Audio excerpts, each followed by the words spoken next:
Hi, Sandy. So nice to have you here on our podcast. Hi, Heidi. Good to see you on the podcast. Yeah, amazing. Yeah, we've had quite a few interactions this year. But let me just welcome everyone to Future Bites. So, Future Bites is Future Green's podcast where sustainability meets real world action. And for those who don't know me, I'm Heidi Sporrell, founder of Future Green, and I'm really thrilled to have you be here checking out our podcast with today's special guest, Chef Sandy Keung, the visionary chef owner behind Table, one of Future Green's committed members, restaurant members, known for, Sandy, your science-driven approach to responsible seafood. So I'm really excited to dive into that. And Sandy's journey, if you don't know Sandy, is anything but ordinary. From a distinguished career in finance to becoming a celebrated chef and a respected advocate for sustainable, traceable and ethically sourced seafood.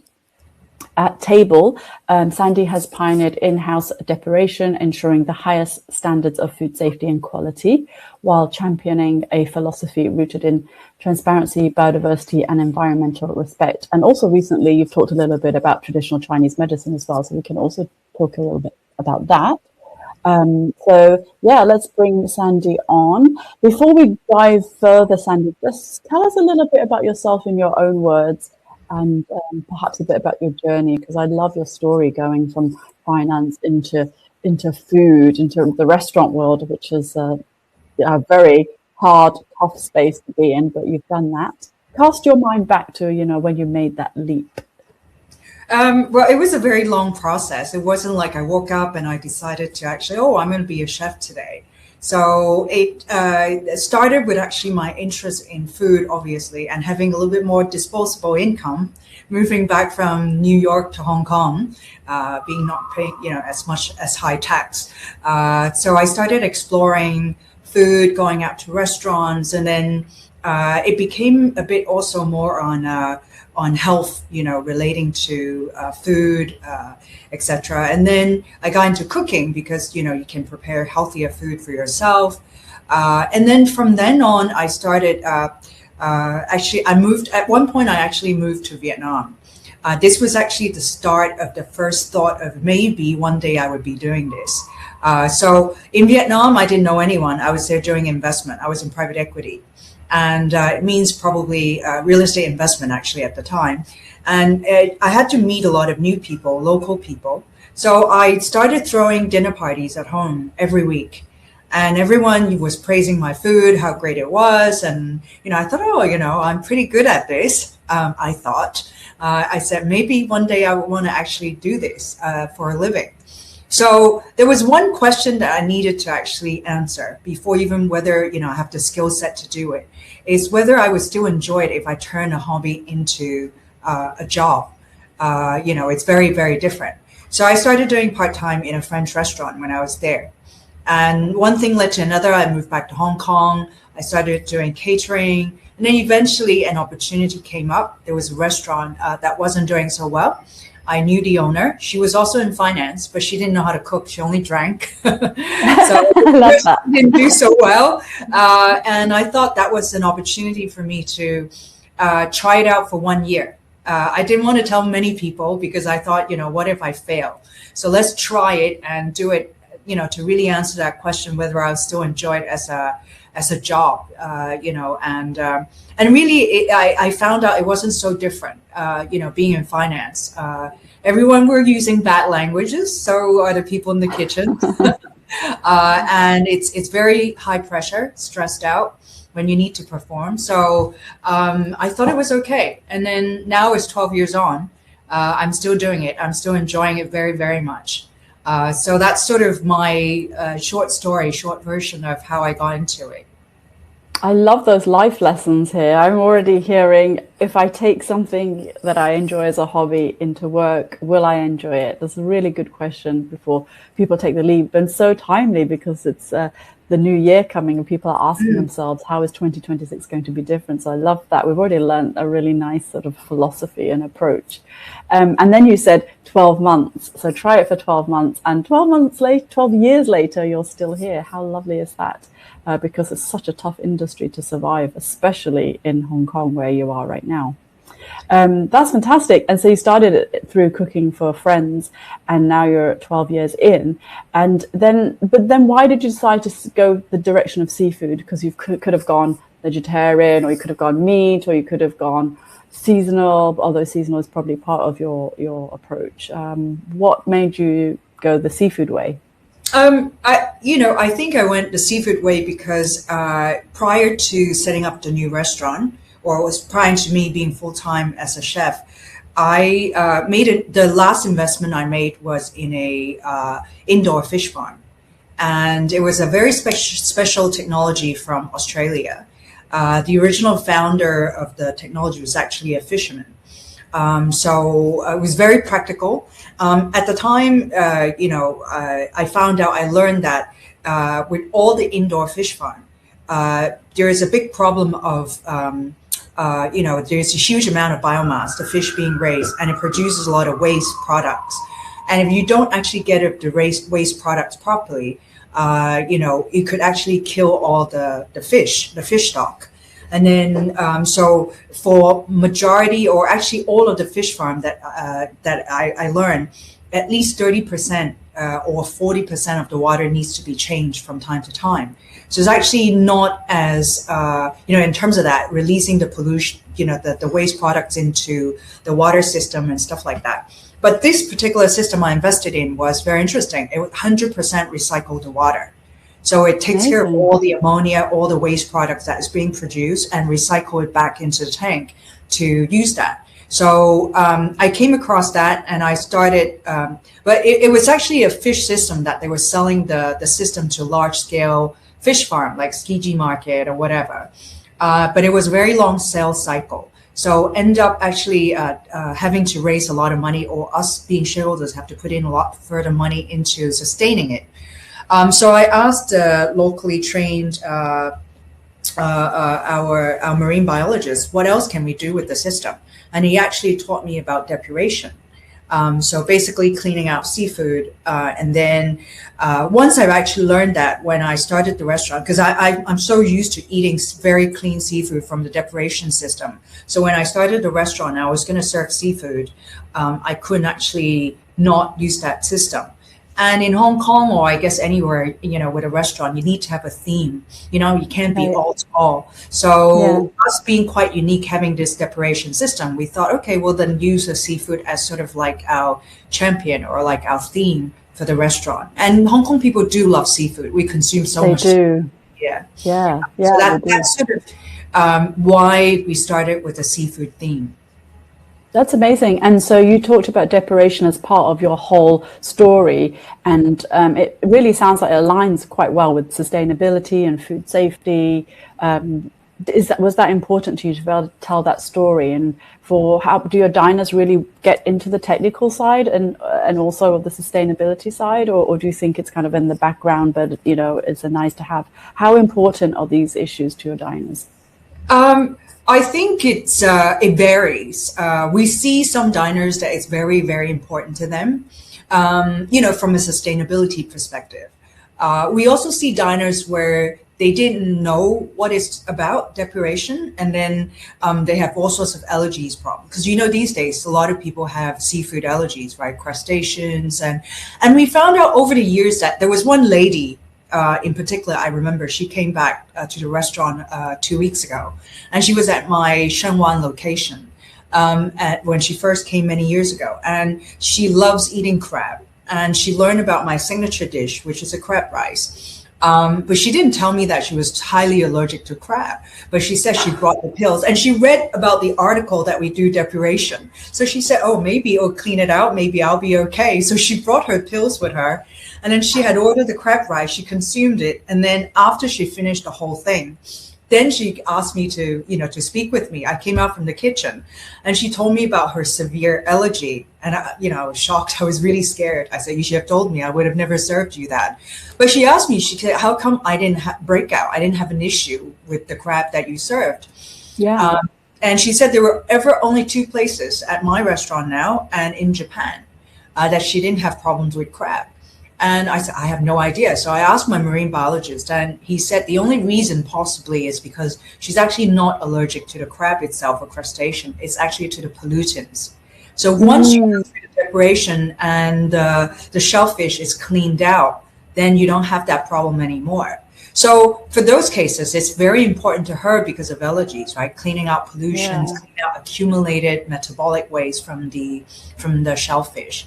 Or maybe I should explain a little bit about what depuration actually is. Yeah, please do. So depuration, you can Google that. It's a very well-known documented technique that's been used actually in many countries, especially in Europe, to clean out shellfish, mainly for like oysters, clams, that sort of stuff. And where actually a lot of them are being farmed out in the open sea, right? We all know that we send out waste products to the ocean.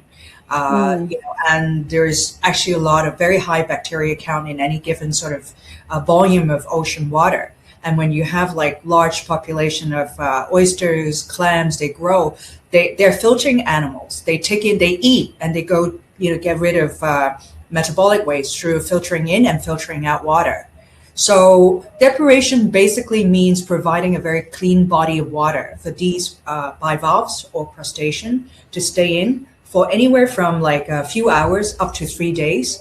And then it slowly just filter in, filter out, filter in, filter out, very clean water, and cleans out basically internally from within all of the metabolic waste, pollutants, et cetera, while it's, in the water as growing. And in more sophisticated facility, they also add ozone to that clean water. So they actually filtering in ozonated water and filtering out. So ozone is actually a very, very strong sterilization agent.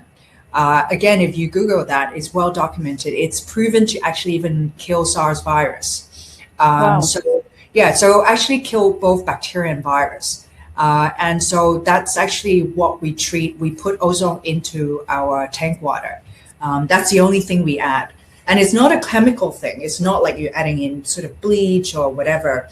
And it's not topical like UV. UV is actually, by rule in Hong Kong, you need to have the UV lamp. But UV is more topical because we actually, the ozone is sort of dissolved into the water. So when it takes in the ozonated water, it actually cleans it from inside out. And ozone is great because it's not stable, it's O3. Once it's finished with it, it's O2, then the tank is just full of oxygen for the shellfish. So that's actually what we do with all of the live shellfish. It has to be live because it needs for the shellfish to naturally breathe in and breathe out, or filter in, filter out the ozone water. Wow, that sounds incredibly technical, but it's really good to hear, because it sounds like if you know what's going on in that process just before cooking, that transparency and traceability piece really comes in as well. For your lady, it sounds like there was some kind of interpretation of allergies, but actually could have been intolerance, but in the end you realized it was about the cleanliness and the toxins and potential external factors relating to the way the growing of the seafood. So from that perspective, I think depuration, I approached it originally mainly from food safety perspective, because, as Asian, Chinese, we don't like our seafood overcooked, right? We like it or anything. Any kind of slightly undercooked, or even like consume it raw, right? So I approached using that system originally for food safety, and also because Hong Kong imports 99% of our live shellfish, and majority of them are flown in. Or actually, all of them are flown in because otherwise it would take too long to get here and they'll die. And air freight being very expensive, they all ship dry. And we just said they need the water to actually go to the loo to filter out metabolic waste. So when they arrive dry, and then they go into the fridge in restaurant, we keep mostly, they don't go back into the tank. So they don't actually have a chance from the point of where they were farmed when they arrive at the restaurant in Hong Kong to actually clean its metabolic waste, and it's still alive, so it cannot help but to keep on producing waste products within. So I approached it originally from cleaning metabolic waste and any potential pollutants in the area where they're grown. But also I realized that, with the tank, them being happy in there, the shellfish can actually live longer if you don't sell them, in time. So it actually minimized food waste in a way. I'm glad you mentioned if they're happy, because I was going to ask about the ethical side of seafood, having them in the tanks. That you're saying that you feel your instinct is that they're leading happier lives, well, end of life at least. Can you imagine if you're like an oyster or you're a clam, you're naturally in the water. That's your environment. You're being taken out of water in France somewhere.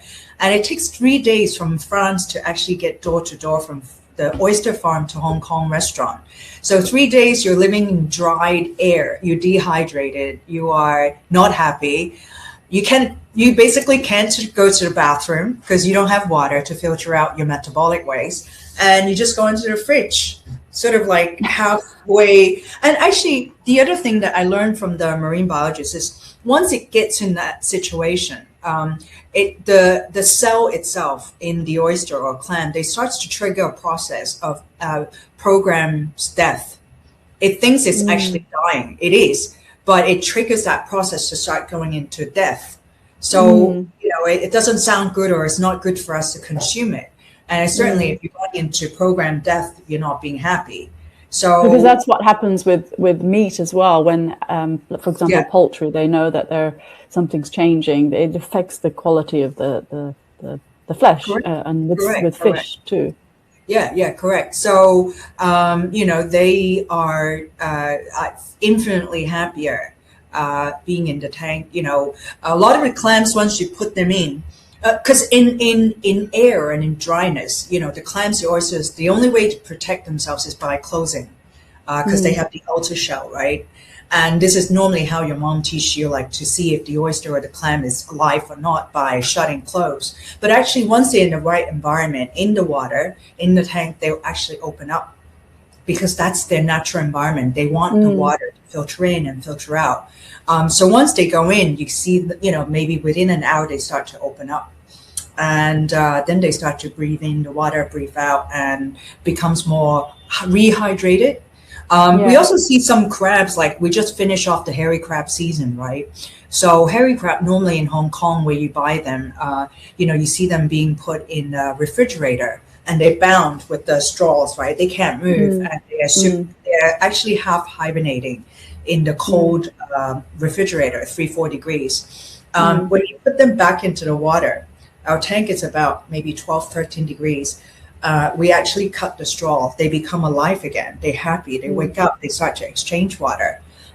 They have to be, in a way, healthy and happy to exchange water, because in that process, you can also weed out all the unhealthy stuff, the shells that are sort of half dead.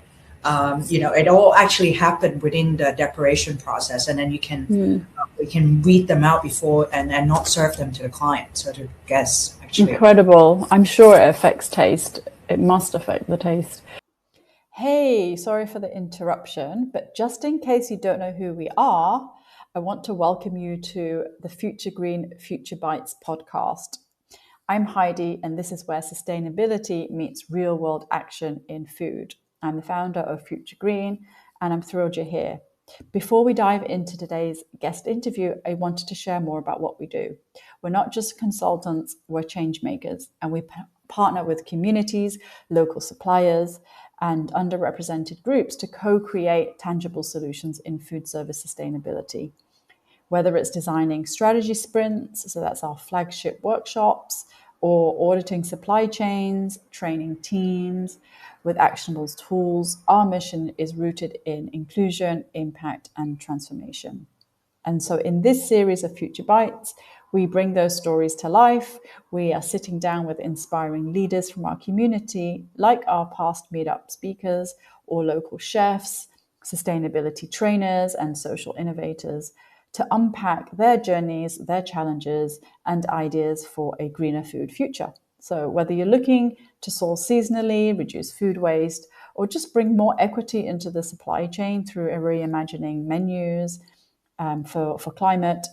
Each episode promises hope, insight, and practical step forward. So before we dig into today's conversation further, please explore how Future Green can help you and partner with you in the food service industry so that we can bring sustainability from concept to kitchen. Now let's get back to our guest interview. This is very, it all really speaks to the ethics of food. And we always talk about, in terms of sustainability, we should be eating more of the shellfish because, it's more sustainable, whereas the kind of whole traditional fish like sea bass and cod, those are really dwindling in terms of availability. So how do you balance that kind of the awareness of these kind of mainstream types of seafood, salmon, tuna, we're really suffering in terms of numbers and populations. That's very interesting. Yeah. Right. That's a very interesting point, Heidi, you brought out, because I think I'm known to use a lot of very strange, non-mainstream seafood or fish on my menu.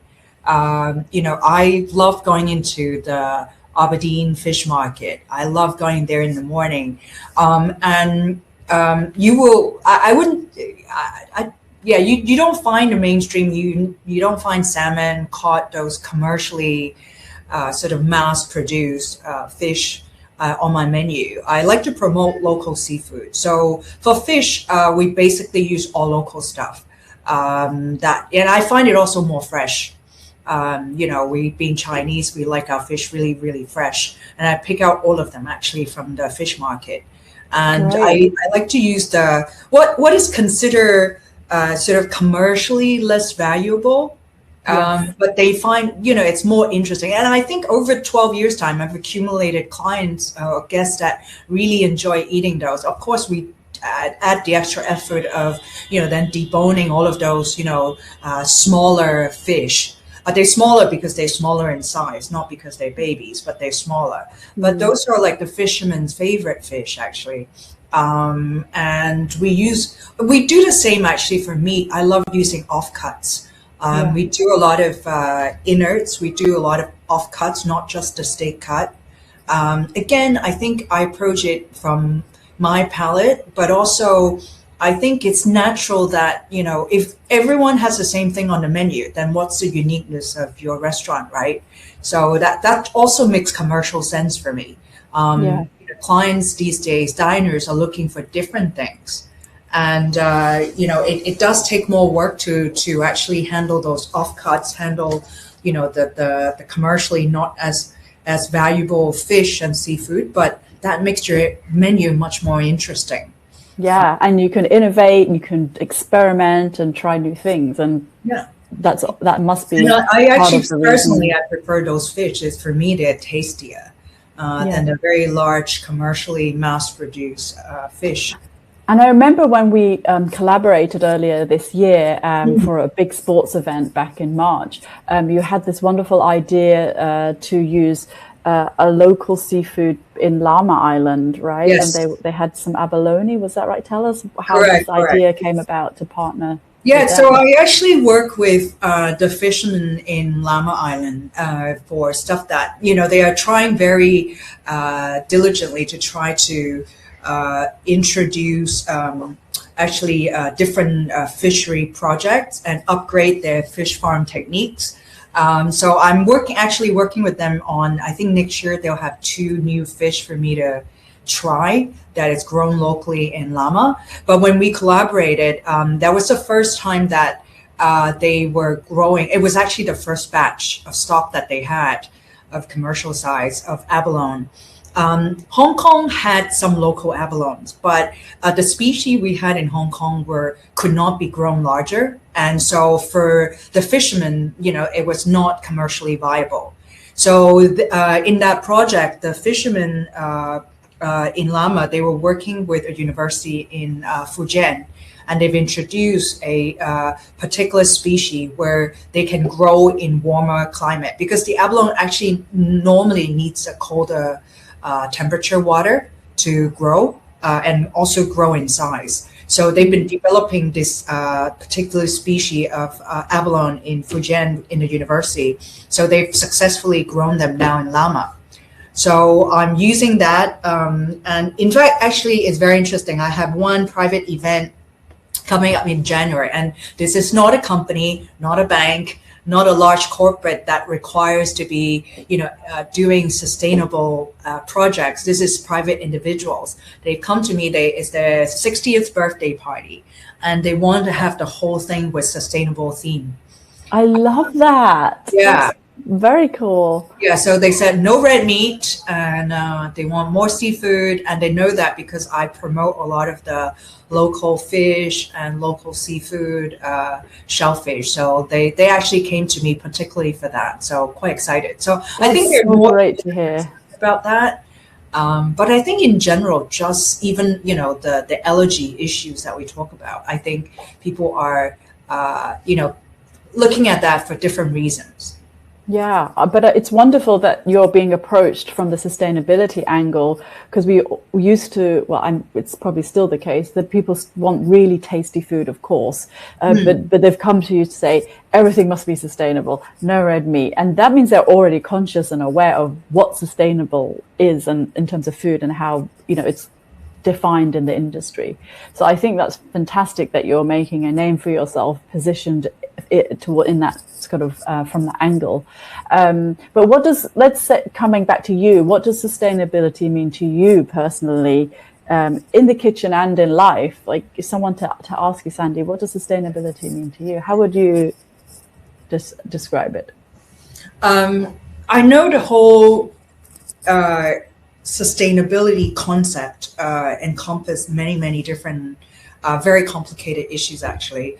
But for me, in a very simplistic term, when I first started thinking about that, because you keep hearing about it from, different places about, practicing sustainability, especially for our food system.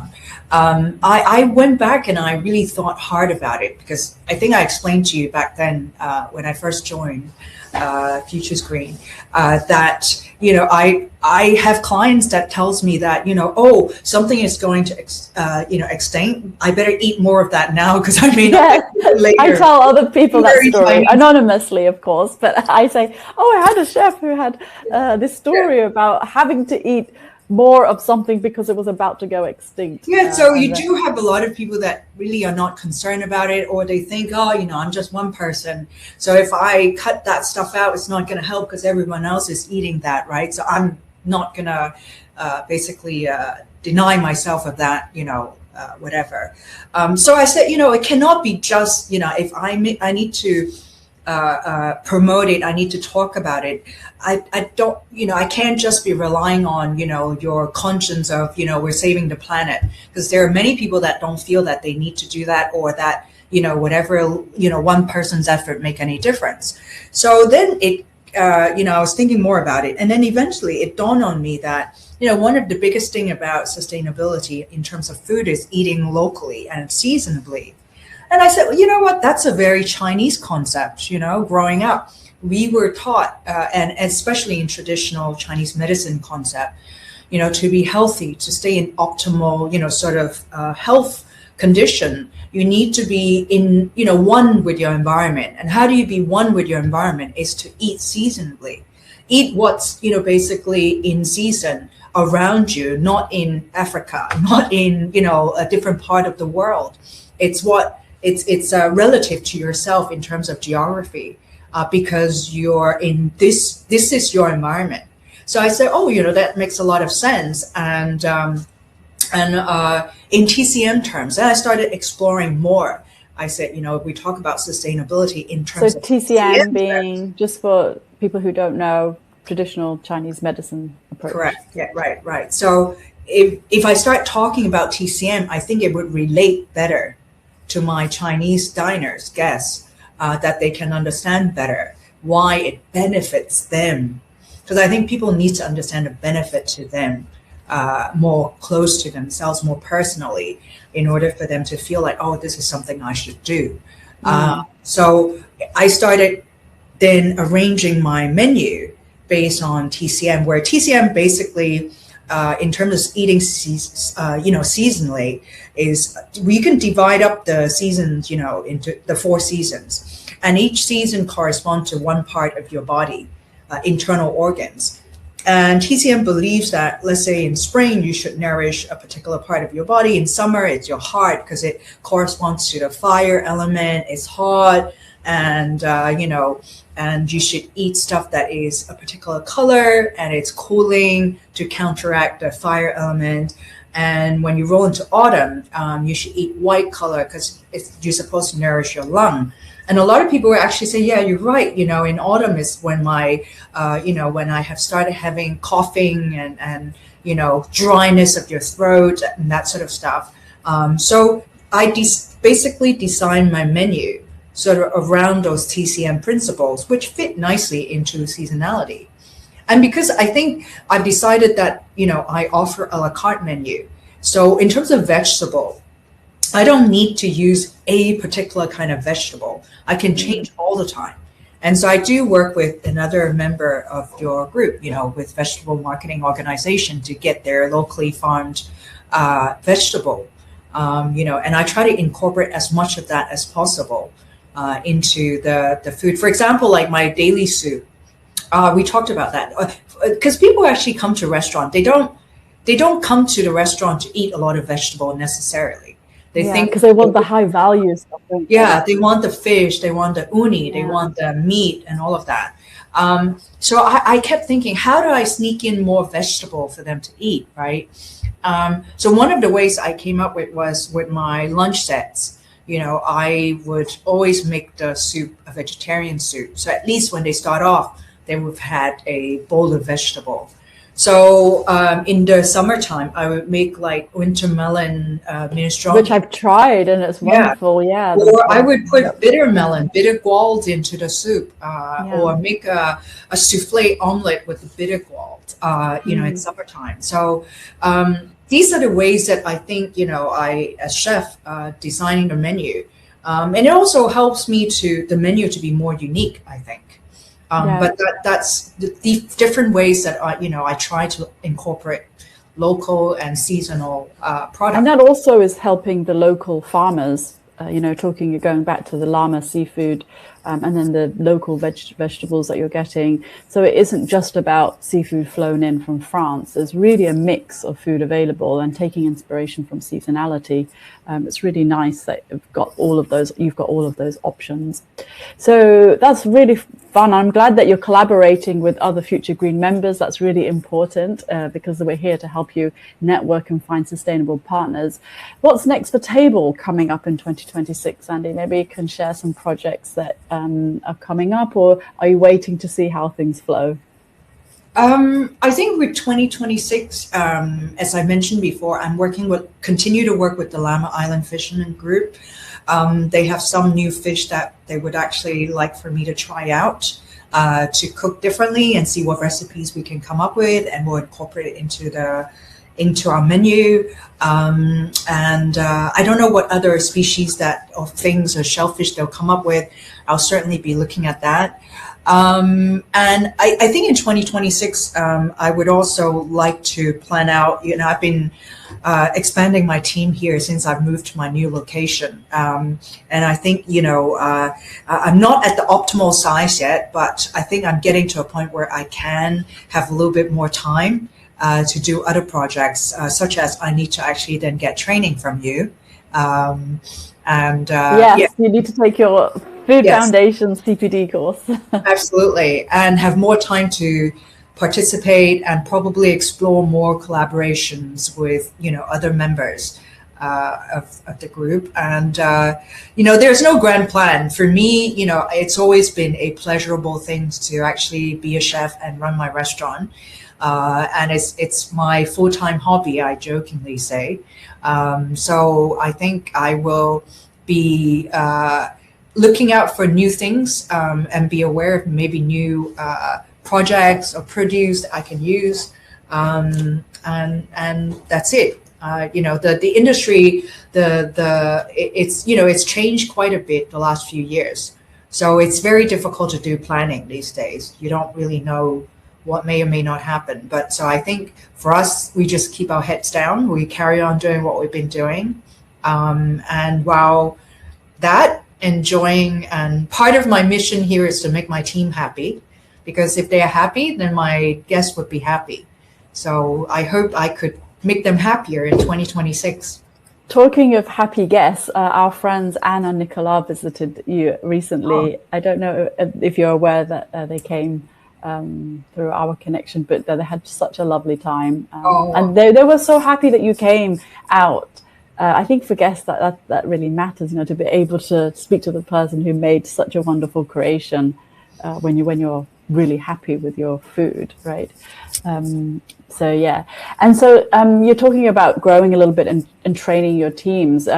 Is there any advice you could give a young chef who's trying to get into this world, because it's not very easy to get to where you are today, whilst also integrating the sustainability aspect, of course? Yeah, for me, I feel I'm very lucky.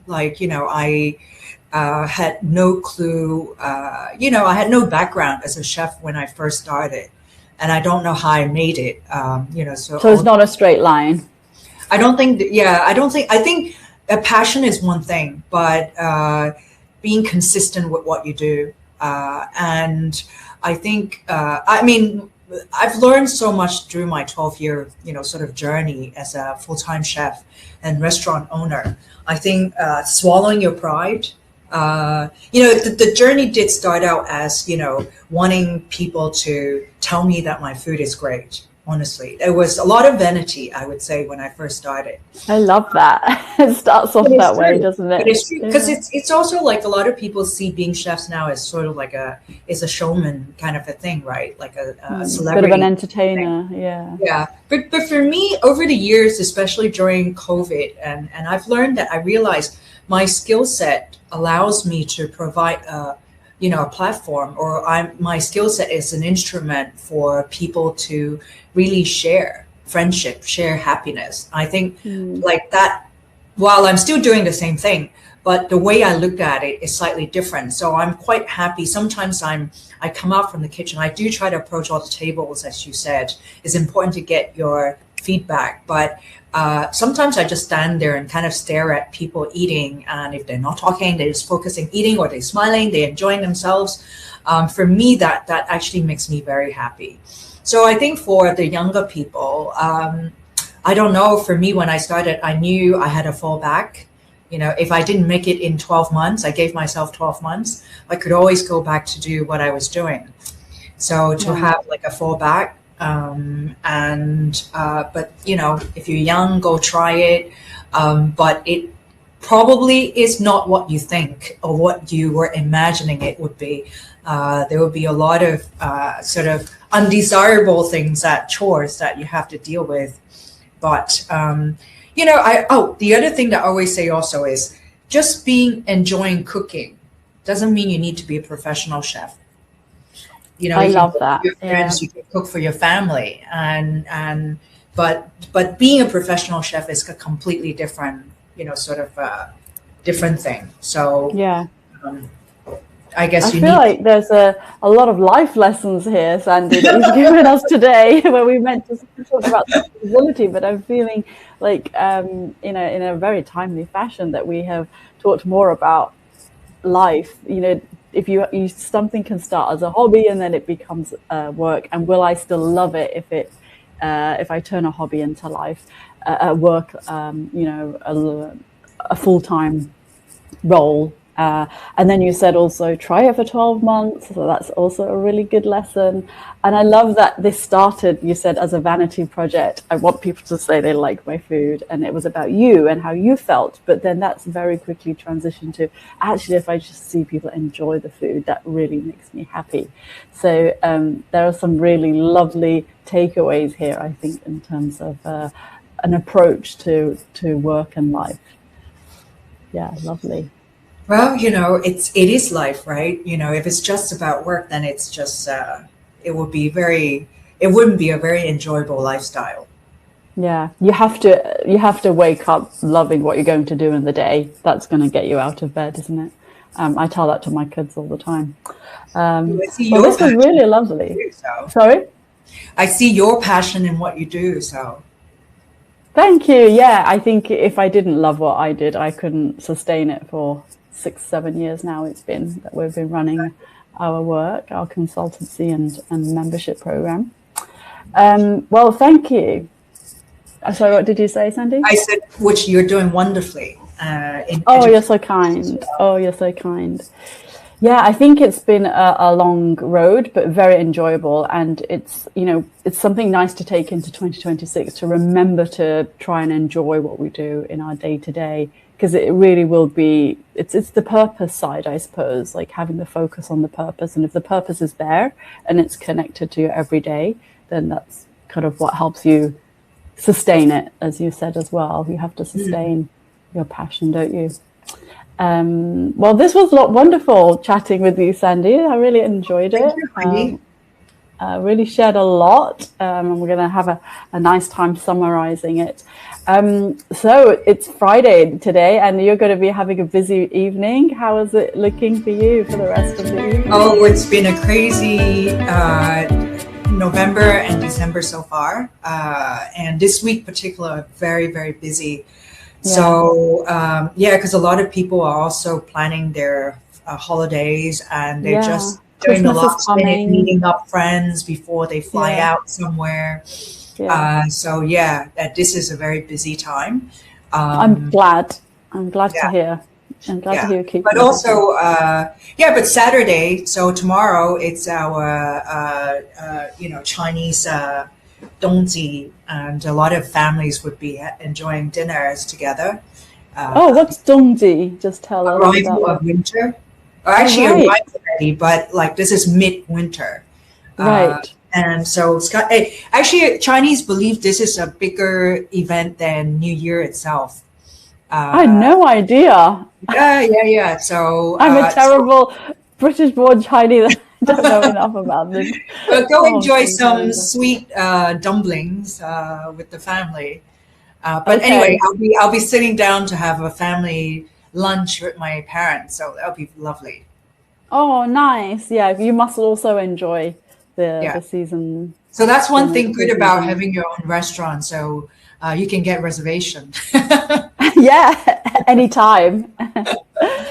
Thanks so much, Sandy. This was so much fun. And hopefully see you in the new year when we run. Yeah, I hope so. I look forward to that and more collaboration. Yeah. All right. Thank you. Bye. Bye.